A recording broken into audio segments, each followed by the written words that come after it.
నిన్న అనగా 12/11/2025 తేదీన సుమారుగా మధ్యాహ్నం 2:30 గంటల సమయంలో మన మొగల్తూరు సబ్ రిజిస్టర్ గారికి ఒక అన్నోన్ కాల్ వచ్చింది.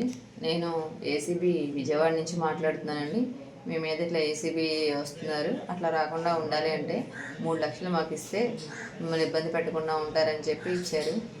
సబ్ రిజిస్టర్ గారు భయపడి అతనికి తన అకౌంట్ నుంచి, సబ్ రిజిస్టర్ గారి అకౌంట్ నుంచి ₹1,00,000 40/40/20 అలాగే తన అసిస్టెంట్ ప్రశాంత్ నెంబర్ నుంచి 90,000, ఇంకొక తన అసిస్టెంట్ నాగేంద్ర నెంబర్ నుంచి ₹10,000 ఇలాగా మొత్తం 2 లక్షలు ఇచ్చారు. ఇంకా ₹1,00,000 ఇవ్వాలని చెప్పి ఉండగా సబ్ రిజిస్టర్ గారికి అనుమానం వచ్చేసి మొగల్తూరు పోలీస్ స్టేషన్కి వచ్చి ఫిర్యాదు చేశారు. మొగల్తూరు పోలీస్ గారు దాని మీద ఎఫ్ఐఆర్ వేసి ఎంక్వైరీ చేస్తున్నారు. ఇలా ఎవరన్నా అన్నోన్ పర్సన్స్ ఫోన్ చేసి డబ్బులు అడిగితే ఎవరు కూడా డబ్బులు ఇవ్వకూడదు. ఇలా ఎవరికన్నా అనుమానం ఉంటే సైబర్ క్రైమ్కి సంబంధించి 1930 అనే నెంబర్ ఉంటుంది. ప్రతి ఒక్కరు కూడా ఆ నెంబర్కి ఫోన్ చేసి డీటెయిల్స్ కానీ అన్నీ తెలుసుకోవచ్చు. ఎవరు కూడా ఇలా మోసపోవద్దండి.